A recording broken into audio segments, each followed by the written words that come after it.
What is happening, people? Welcome back to the upper tier. Just a short show. I thought I'd bring you today in the run up to the third place playoff in the World Cup. Little show I'm calling Hogan's headlines. Just a little bit of fun where I picked a few topics that we can discuss and talk about and give you my view on it and see what you guys think on it as well. Some serious stuff in here. But we'll start off anyway. As you can see by the scroll bar down below there, hit the like, smash the subscribe button on the channel. And if you want to contact us, there's our Twitter handles and all that. We're going to be talking today about Didier Deschamps and this whole Karim Benzema situation, and giving our thoughts on that. What do we think? We'll also be talking about the boy Makuku, who's been linked heavily with Chelsea and stuff like that, and obviously, and Kunku being sailed and done and dusted as reported today by Fabrizio Romano. We'll be talking about this whole Juventus situation with Ronaldo and stuff like that. Seems there's a lot of stuff evolving here at the moment, but looks very, very serious in what's going on there, if true, in terms of what's being reported in La Gazzetta dello Sport today. But we'll take a look at that as well. Briefly talk about Ander Herrera talking about his exit from Man United, and the discussion brought him to tears to the point where the interview had to be stopped to let him, get his thoughts back together, basically, and stuff like that. So soon, very strange.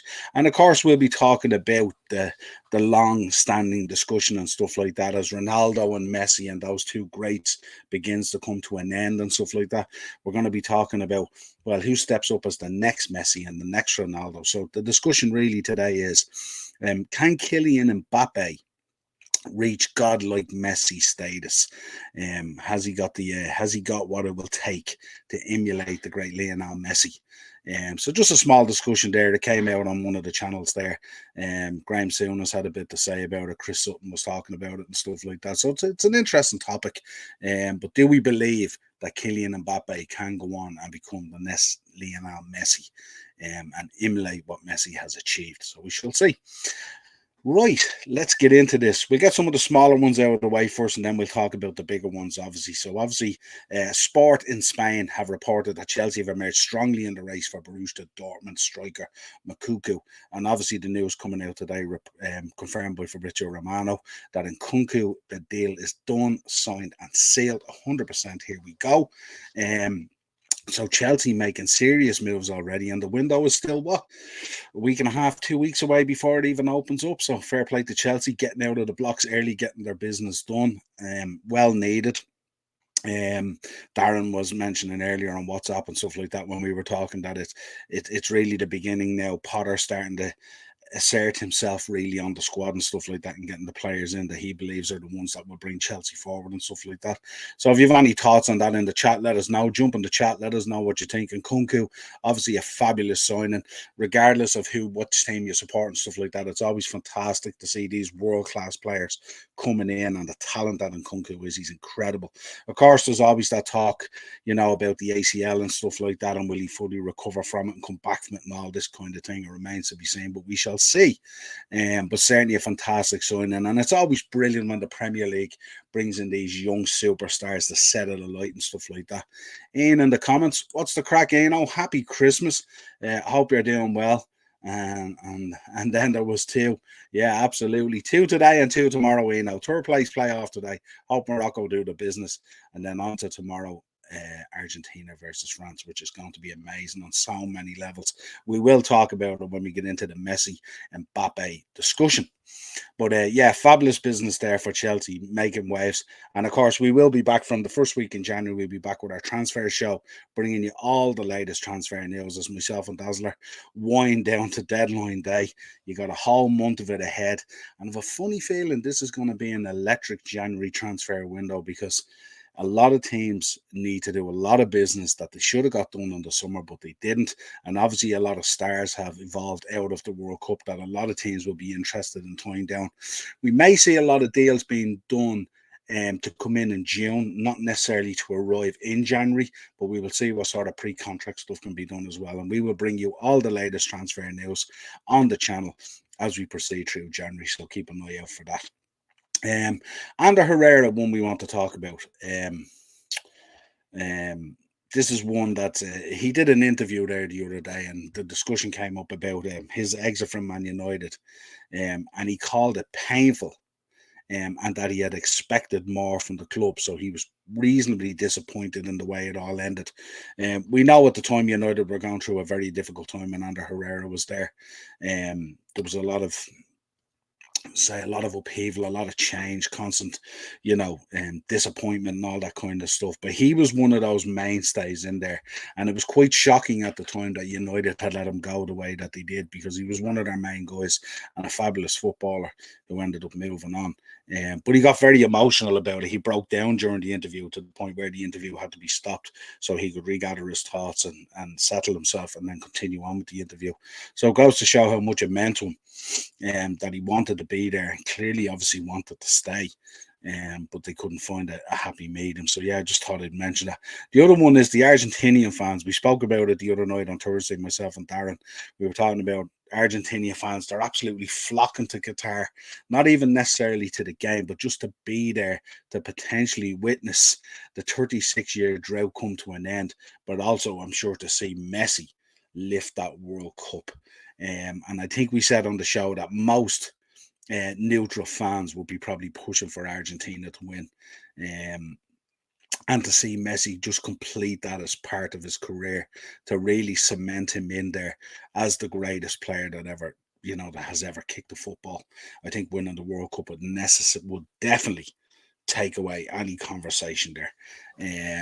Absolutely brilliant and a massive opportunity for him, and goes to show the pressure coming into this final between himself and Mbappe. You look at Mbappe, so young as well, but a chance to lift his second World Cup already. Imagine being that age, lifting a second World Cup, and obviously the narrative around that. And then on top of that, you got Messi as well, trying to emulate Maradona by lifting the World Cup and all that kind of thing, and lifting it for the first time and completing every single trophy in the game he could potentially win, and enshrine him and godlike status without a shadow of a doubt. But getting back to the fans, they've had brilliant following over there. The stadium's been packed with Argentinian fans. They've been absolutely fantastic. I can't imagine the horror or the disappointment tomorrow night if Argentina were to get beaten by these fans. They would be absolutely devastated. Word of caution, of course, we know that the economy in Argentina, like most places around the world, is in, nearly tipping recession at this stage and very dampened down and stuff like that. So a lot of people are throwing an awful lot of money at this to witness this potentially once in a lifetime opportunity. I don't think Messi will get another chance or a better chance to win a World Cup, I would say. So I think this is their opportunity to do it. They're all in on it. There's fans there at the moment. They're selling cars. They're probably selling anything that they own as possessions to drum up that money to get to Qatar to witness this event. And it's going to be phenomenal tomorrow night. Let's talk quickly about the third place playoff as well. Going on today, starting at 3 o'clock, Morocco versus Croatia is going to be fantastic as well. It's a kind of a double-edged sword for us, really, because I think most fans out there would like Morocco to receive something. They've been absolutely fabulous in the World Cup. Fans have been top-notch in following their team, and I think most of us in the background have kind of become Moroccan fans through this journey in the World Cup. So it would be lovely to see them lift something and to celebrate something, to show some sort of reward for the journey they've brought football fans on for the last month. On the flip side of that, you got Croatia there as well. You got Luka Modric, probably his last World Cup as well. So I wouldn't be too upset if we saw Luka lift that third place as well, and bow out the way he did. But I think it would probably mean more to Morocco and the African states and all that, or the African countries and all that kind of thing, if Morocco were to lift that third place. I think it would have a bigger impact on the sport of football. So let's hope that Morocco do it. I'll firmly be in the Morocco camp, and I hope they do it. But I wouldn't be disappointed either way, you know what I mean? So just hopefully Morocco gets something out of it. Let's have a chat about Didier Deschamps, something that we brought up. Himself and Karim Benzema. Talk came out the other day that Karim Benzema was on the way back to the camp, on the way back to the squad for the final, that he had got himself fit again and he was on the way back. And when Didier Deschamps was questioned about it the other day at the press conference, he was a little bit awkward and a little bit coy about it. But it's come out since that he has ruled Karim Benzema out of the World Cup final. The relationship doesn't seem to be too good. I think Benzema was a little bit miffed in the first place, getting injured, that he would be sent home. He thought he might be able to regain his fitness and should remain as part of the squad, but he went anyway. Deschamps sent him back. So that relationship between himself and Deschamps seems a little bit weird at the moment. And reports are coming out from Karim Benzema, I think, on the socials and stuff like that, that I think he was making the point he didn't really care about the World Cup final or something like that. He was dismissing it, obviously not being included. So I suppose in the chat, let me know. If you are in the chat, let me know. What do you think? Karim Benzema, should he be part of the French squad if he is fit? Should he have been brought back in? He originally had his place in there. Obviously, he was very important to France qualifying. And the question is, I suppose the question will be answered tomorrow night if France struggle to find goals or struggle to finish opportunities, and Argentina potentially went on and won the World Cup. What question be asked of Deschamps then? Should you have brought in Karim Benzema again and given him an opportunity? Not necessarily dismissing the guys who have brought you to the dance, but he was obviously a part of bringing you to the dance as well in terms of the qualification and stuff like that. So I just think it's one of those things where probably have to look at it and think it's a difficult one to call. You don't want to be dropping any players, and I mean, look, who do you take out of that team at the moment? They're all playing so well. Griezmann, Mbappe, Giroud, and Dembele has probably been the one that has disappointed the most. We spoke about it the other night with Darren. And back in the comments again, Allez la France, yeah, absolutely, la bleu. But yeah, I think it's one of those things. It's a very difficult one to do, and I wonder, did he have a discussion with the squad? I wonder where the squad brought in and asked, look, this guy's available to come back in. How would you feel about him coming back in? Maybe get the squad involvement as well and see what they think would have been an interesting slant to take on it. Maybe that's what he did do. Maybe he went to the senior players in the squad and said to them, what do you think? Karim wants to come back in. Should he come back in? And maybe they had a view on it. Who knows? But certainly it would have been an interesting dynamic there as well, because obviously you've got Karim Benzema there at Real Madrid, and he'd be up against Messi, and Messi with all those Barcelona links and all those fantastic games over the years between themselves and Real Madrid. Who knows? You could have added another layer to that onion to be peeled off, you know. But yeah, fabulous player. Certainly, if I was a manager, I would definitely have probably brought him back in to definitely have him as an option on the bench. That if things aren't quite going your way, or you can't finish your dinner, or maybe Olivier Giroud was struggling or something like that, maybe it might be an opportunity to have launched him for the bench. Who knows? He could come on and get you the winner. You know, we know how clinical he is at finishing, what a player he is, and certainly that's a stage that's set for him. And then you kind of wonder, like, if you've given those players an opportunity in the World Cup final to play, and it's just not working out right for them, or it's just not going right for them and stuff like that, how upset would they be? How upset would Olivier Giroud be if he got subbed off with 15 minutes to go? Karim Benzema comes on, scores the winner, and they're all marching up to get their World Cup winners' medals. How upset would you be? That is the question. So that's the question for the chat out there. Karim Benzema, should he have been involved? Should he have been given an opportunity? What would it do to the squad? Should the squad have been consulted? My view, if I was manager, I'd definitely have him on the bench as an option, not necessarily maybe to start, but certainly you can't turn your nose up to a player of that quality. And if it does go south tomorrow night, a lot of questions might be asked of Didier Deschamps. He's rolled the dice on this with Benzema not being involved. That's my view on it. Let's get into this Juventus situation, which is unfolding nearly on a daily basis. Some very serious allegations here being pumped out there. But it's more in connection. I wanted to frame this kind of not about the whole thing. We'll probably do a show about the whole thing, what they're looking at, and the investigation and stuff like that. But this is more in relation to Ronaldo. Now, we know that Ronaldo, they're reporting that Cristiano Ronaldo made a new request to get documents regarding the financial investigation involving Juventus. He wants access to the documentation of the investigation. The first time he was turned down, he has made a second request, which means he's probably pretty concerned about this. Or does he feel there is something in there that's potentially going to come out? When now we know Ronaldo has had a real difficult situation as of late, the situation with Man United, the Piers Morgan interview, and the situation with Portugal and stuff like that with the manager. There's a lot of stuff going on in Ronaldo's world at the moment, and not much of it is very pleasing. So now this is coming out. So is he concerned about this as well? Is there something going on at Juventus or went on at Juventus that's about to come out that could damage Ronaldo greatly? Let's see. But what's being reported anyway by La Gazzetta dello Sport, Ronaldo's first request to the Turin prosecutor was rejected last month. The Portuguese superstar wants to scrutinise the documents about the investigation through his lawyers, as the Bianconeri still owe him almost 20 million, reports in Italy claim. So apparently he's potentially owed 20 million. Investigators believe Ronaldo and other Juventus players didn't give up on 4 months' wages, but only renounced to a month's salary, receiving the rest of the money under the table. So apparently the investigators, what they're finding out is that these players who renounced this 4 months' money didn't actually renounce this 4 months' money. They only renounced a month, and the other 3 months was played under the table, in their words. They're saying that Juventus did not register the debts with their players in their financial statements, so they are under investigation for alleged false accounting, among other things. Now, we will take a deep dive into this, and we're going to have a look at the whole Juventus situation, because, look, some of this probably won't surprise us. We know the history in there in the Italian league and stuff like that, and certainly the history with Juventus.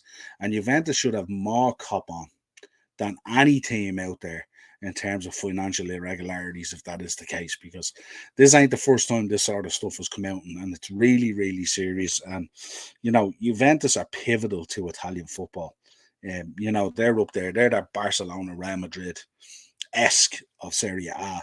So this is really serious allegations. They're finding stuff on a weekly or daily basis that's coming out. But we are going to have a look at the whole Juventus situation and do an episode on Juventus, what's gone on there, apparently gone on there, or alleged gone on there, and give our view on it and stuff like that. But at the moment, Ronaldo seems very concerned about what's being investigated.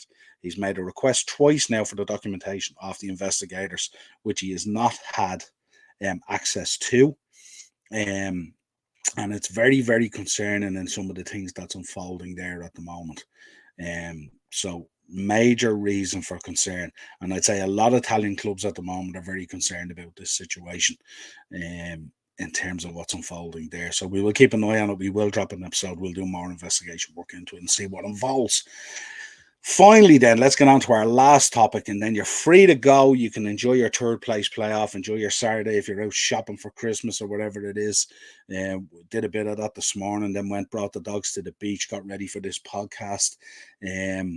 Young lad had a bit of a party here last night in the house, a bit of cleanup had to be done on that and all the usual stuff. The other lad was out for his Christmas party. He's only after arriving back. Apparently he was up till 6 in the morning. So should be a quiet household in the Hogan household this afternoon, so to be able to enjoy the football. Also, let me what your thoughts are. What do you think the score is going to be? Morocco versus Croatia. Who are you pinning your flag on for that third place playoff?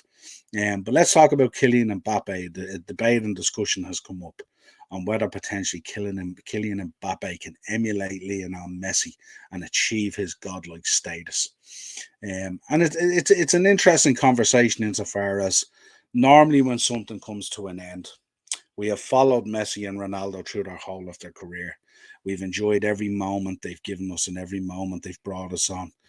We believe that neither would have reached the heights that they reached if it wasn't for the other. So you always need that dance partner to push it to even higher levels. But yeah, it's an interesting debate, and one that has to be spoken about in terms of, do we believe Kylian Mbappe has everything it will take to emulate Lionel Messi in terms of what he has achieved? Graham Souness has an interesting view on it. He says literally what Mbappe has is pace, and he says pace will fade over time, and he will run out, and he won't be in the conversation with Ronaldo and Messi. He won't achieve that. The other thing I suppose we have to look at as well at PSG, it's very, very comfortable at PSG for Kylian Mbappe. He did have an opportunity to leave. He didn't take that opportunity in the summer PSG did everything they could to keep him there, and they kept him there, with a massive offer. But on top of that massive offer as well, they also give him the opportunity to be heavily involved in the decision making at the club and stuff like that. Whether that's right or wrong as a player, for me, I don't think it's right. But that's just my own view on it. Acers is in the conversation. Patrice Evra was interviewed on Sky Sports News yesterday about his thoughts on France's chances to retain the World Cup, and also stated that Ronaldo should announce his retirement from football altogether. Yeah, I tend to somewhat agree with that, but I think if there's a football club in Saudi Arabia that's offering you the potential reported money that's involved, would any of us walk away from that? I don't think so. I definitely wouldn't walk away from it. I could see why guys need to find the right time to bow out and try and bow out. It's a difficult one for Ronaldo at the moment as well, because you'd like to bow out at the top. So you could see if Messi lifted the World Cup tomorrow, he'll probably bow out of international football, because what else can he achieve really? And he's done it. But I don't know. I think if you're being offered that type of money, I mean, they're talking about paying him 200 million a year. You can't walk away from that type of money if you're offered it. You know what I mean? But there should be a time where you recognize in your career that you're at the top of your career and what way it should go, and that's the time to go, right, I've done it. So you go off and you drift off, and you remember that this massive star, not this guy that's continually coming back to the well to rinse the system. But again, very hard to give it up. But yeah, great point. Thanks for that point. Dave's in. What's up, my brother from another mother? Check out Dave's channel, LFC Chats. Did a great watch along yesterday. Dave, enjoyed your watch along. Followed it all the way. I was in heavy traffic yesterday coming home and stuff like that, so I loved it. It was great. So animated. I love watching your watch alongs, mate. You're absolutely classic. When Thiago scored that goal, the whole room erupted. Quality. Really, really enjoyed it. What's your thoughts on the FIFA World Cup? 32 teams in Super League Part 2 for me. Money, money, money, baby. Well, it's always money, money, money, money. We spoke about it yesterday. Someone has to pay for our friend's lovely snow white sneakers that he wears with his suits and stuff like that. Someone has to pick up the tab for that. I suppose my view on these things is everything has to evolve. It's always about money. Everything is about money in football. The thing is, where are they going to fit it in? How do they fit it in? In what time frame and stuff like that? Or are we literally looking at a situation now where clubs are just going to have no downtime at all, that you're going to have to build up bigger squads, carry more players, and then, where do you go from there? You just don't have you don't have an off season. You just keep on rolling and these games keep on going in. But I think between FIFA and UEFA and that top level of clubs, and also the football associations, they all have to get around the table, and they have to figure out where this goes, how this calendar is going to work.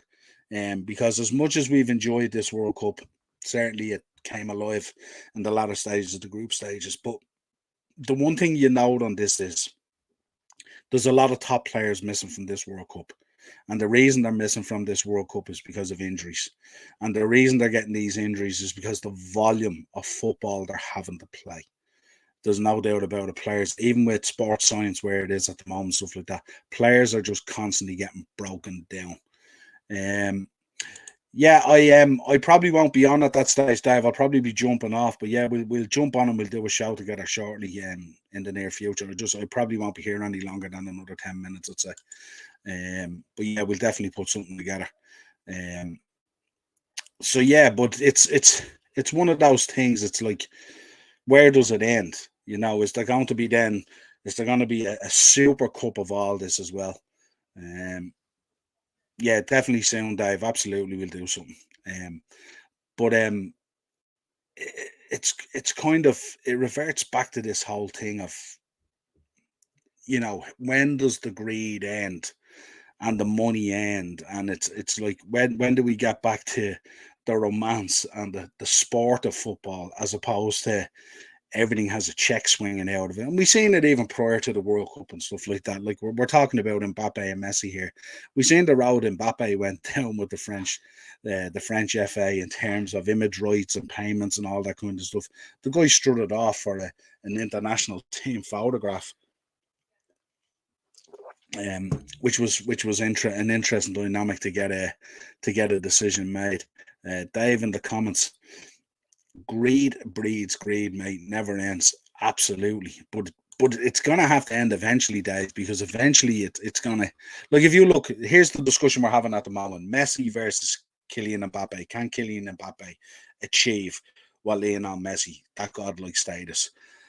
For me, it's going to be very, very difficult. For one thing, he's at PSG at the moment. The contract that he has at PSG is absolutely massive, monumental, in my terms, ridiculous. Right. So the question is, even if he wants to go somewhere else, and he'll have to go somewhere else to really be seen to be in those circles.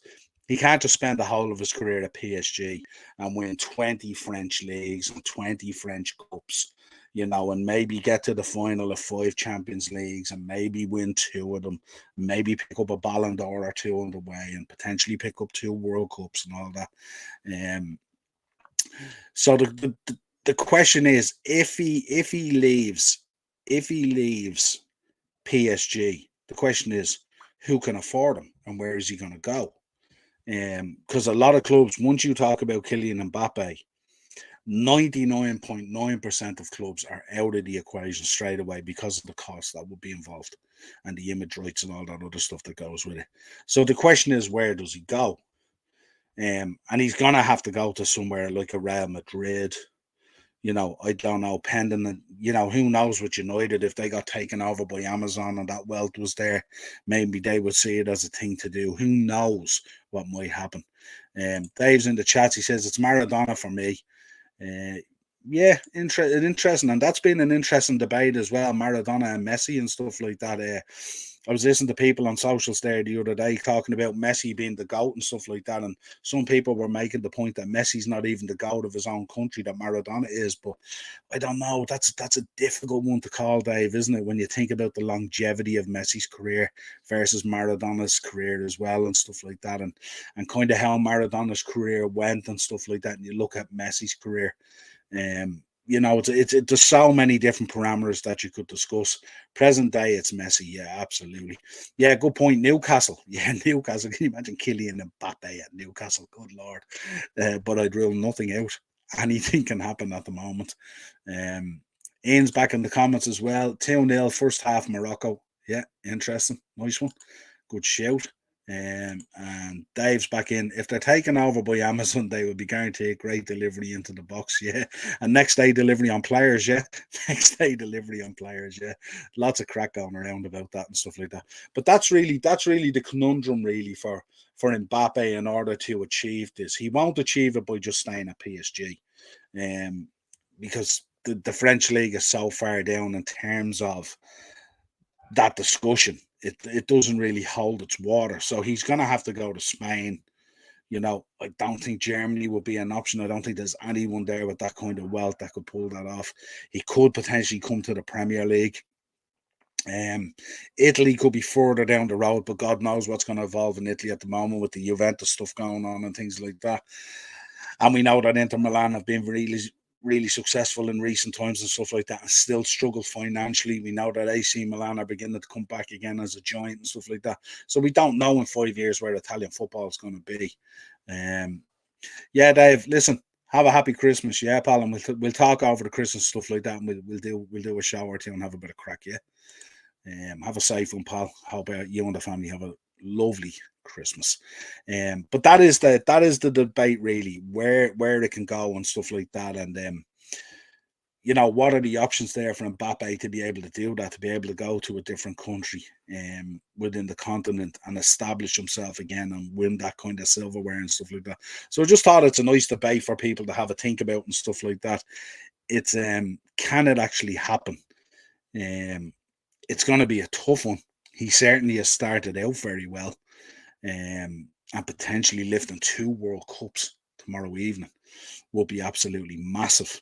And France winning back-to-back World Cups would be absolutely massive as well. Would we potentially see another country doing that in our time frame? Could we see France even go on? When you look at the level of French players coming through at the moment, and you see the talent and the quality, look at the players that didn't even make this World Cup because of injury. Could France go on and potentially lift even a third one? Acers in the comments here, just keeping us updated. Fulham won, West Ham won, Premier League friendly. Interesting. Fulham, absolutely brilliant this year. Marco doing a fantastic job down there at Fulham. Mitrovic, incredible season that he's having. Can't wait for the Premier League to be back. Very excited about that. Looking forward to the Carabao Cup coming back as well, even though we've got Man City, Liverpool, but sure, look, you have to play them at some stage, don't you? So why not? So looking forward to normal football resuming this week coming. So although I have to say, I have enjoyed the World Cup a lot more than what I thought I was going to enjoy, because I'm not really crazy about international football. But that's that. So yeah, let us know in the comments what you think. Can Kylian Mbappe reach Messi godlike status? And if you think he can, what do you think he'll have to do? And where do you think he could potentially go? And who could really afford him? So that's the question going forward. And only time will answer that, and we will see. Listen, appreciate you all coming into the chat. Smash a like on the video on the way out. Subscribe to the channel. Also, the boys in the chat, Dave's LFC chats. Make sure you hit up his channel as well. Absolutely fantastic out there.